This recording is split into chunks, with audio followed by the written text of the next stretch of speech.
India needs to install more advanced radar systems. And, the Army is urgently procuring these technologies due to evolving security threats, technological advancements, and strategic imperatives on multiple fronts. The move is rooted in both recent operational experiences and future defense needs, especially after incidents like Operation Sindoor, which exposed vulnerabilities in the current radar grid when faced with new generation aerial threats such as drone swarms.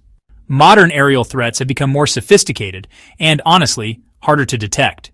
Traditional radars struggle with low radar cross-section targets, including miniaturized drones, stealth aircraft, and hypersonic missiles. India's adversaries, such as China and Pakistan, have rapidly advanced drone fleets, supersonic and hypersonic missile capabilities, and stealth technology, increasing the pressure on India's military to keep pace with detection and response mechanisms. Operation Sindoor, which happened in May 2025, really underscored this gap. Hundreds of Pakistani drones were able to breach Indian airspace due to limited low-altitude, low-radar cross-section detection capabilities.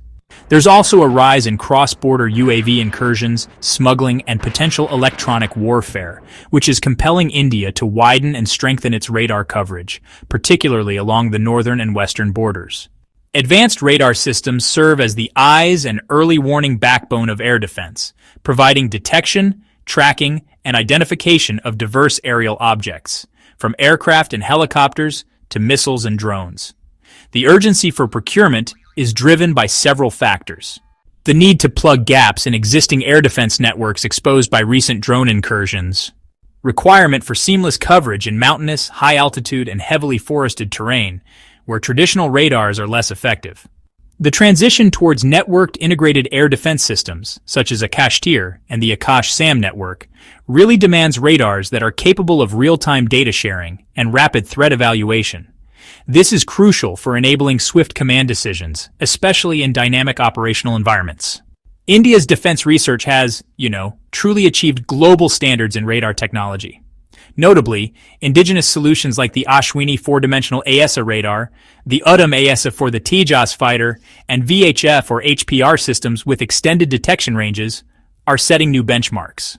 So when we look at key recent and ongoing procurements, both the Army and Air Force are acquiring up to 45 low-level lightweight radars, enhanced versions, and about 48 air defense fire control radar drone detectors, or ADFCR-DD.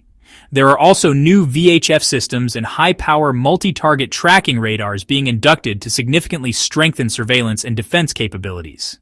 So, recent deals worth thousands of crores with Bharat Electronics Limited will, equip regiments with cutting-edge fire control and drone detection radars. The Defense Acquisition Council has cleared the procurement of Mountain Radar's upgrades to the Spider system and integration of unmanned systems, all to enhance surveillance and engagement capabilities in difficult terrains. India's radar modernization is also motivated by the need to match or even exceed the growing surveillance and missile monitoring capabilities of China. For example, large phased array systems and long-range LPARs, and to reduce gaps in coverage that adversaries might exploit. Extending the radar shield over the Indian Ocean, mountainous borders, and sensitive airspace is, absolutely critical for national deterrence and strategic dominance. This comprehensive shift is really setting a new benchmark for India's capacity to defend itself and shape the security architecture of the broader region. Thank you for watching. If you found the video insightful, go ahead and hit the like button and subscribe, and I will see you in the next video.